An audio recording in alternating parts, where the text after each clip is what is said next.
they're sisters. Okay. I'll have to look under the hood to make sure. Unleash the hounds. Kendall. We're on Baker Flat right now, so if you want to...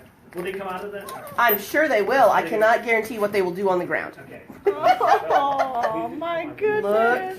So one's like a little bit more shaggier than the other. So what are we guessing they are? We're guessing they're like hound retriever type mixes. All right. So based on like what they know about the previous parent or whatever. But yeah, I mean, look, they're just really, really cute. They are so cute. Want to put them down to play? I'll put them down to play, but it's okay. If they make a mess on this floor, we got. You're moving soon, right? Yeah, we're moving soon. We'll be fine. Poor Jeffrey. No wonder Jeffrey never comes to clean up while we're around here. The babies. So they're out for adoption right now. I believe they're both girls. Both girls. So what would the adoption for? Adoptions for a puppy is $120, but that includes, the spay, which has already been done, so they've already been fixed. That also includes age-appropriate vaccines, a nationally registered microchip, and any of the testing and things that we do, at the VHS. Right. You got to like cat. And that national registration is important on that microchip. That's something that's included in all of our adoption fees. If you get the chip, but it's not nationally registered, and you don't take time to do it, that chip is not going to do you a lot of good. Yeah, so they don't realize that. So we make sure that we can take that step out of the adopter's hand, and we go ahead and register that chip nationally for them.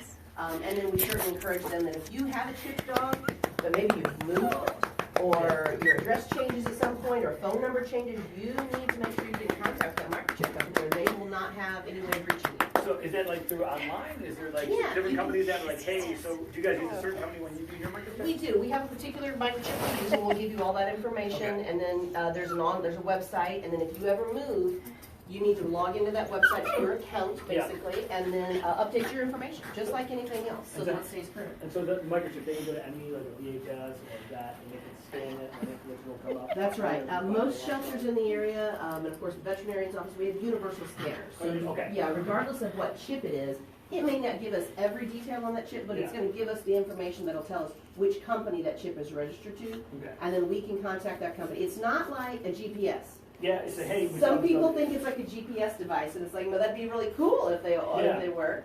But it's not that. It is, we'll have to call in, and then we get, through the information they've provided, they can find out who that owner is. Okay. So it's important to keep your information up to date. Even if you didn't get them from a shelter, make sure your stuff is current. Very nice. And again, that is all coming when you do the adoption. That's all your animals. Cats, dogs. That's right. Rabbits. Do you do rabbits? We actually have started talking about microchipping rabbits because of the sheer numbers that we're getting in.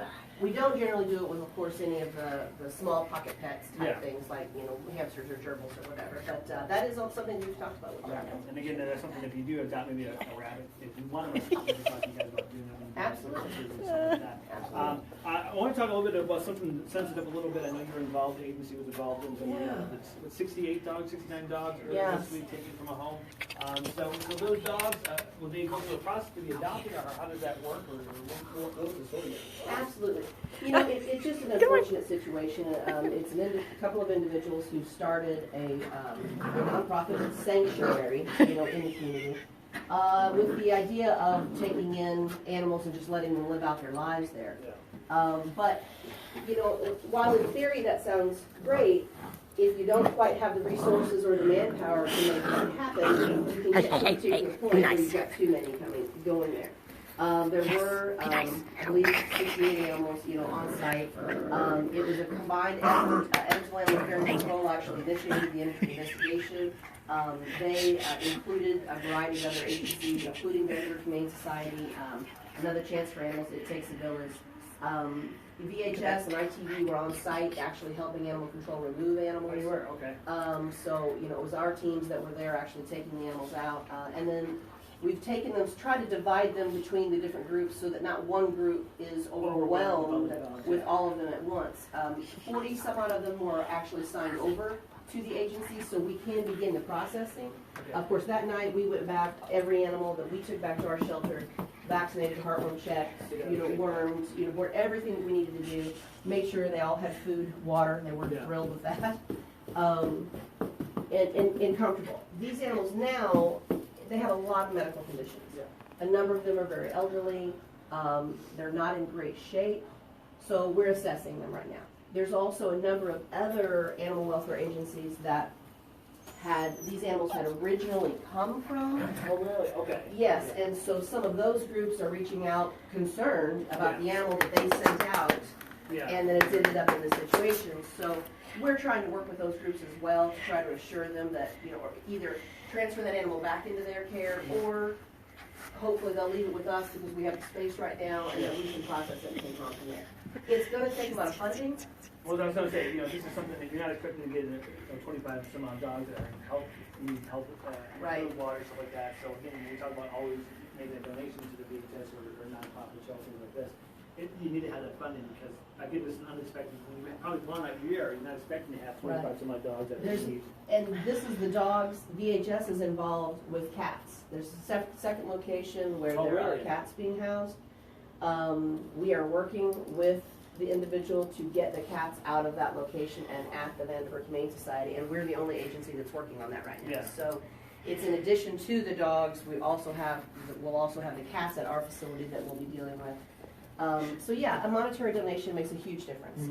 Make a donation to Vanderburg Humane Society. Of course, the Spirit Medical Fund is with Evansville Animal Care Control, and the other shelters that are involved. They have sites as well where you can make gifts to try to support the efforts that we're doing in helping these animals. And again, it'll be a while. Some of these dogs go up for adoption, but again, so our elderly have medical concerns, we want to make sure everything's taken care of before adoption. Absolutely. Our veterinarians at the VHS are checking them out along with our team. Our volunteers are helping with bathing these animals and just trying to keep them comfortable. And so, we'll have more information as time goes on, but the goal here is, of course, to make sure the animals that we did remove are safe and cared for, and then hopefully the ones that were released to the agencies can then go up for adoption.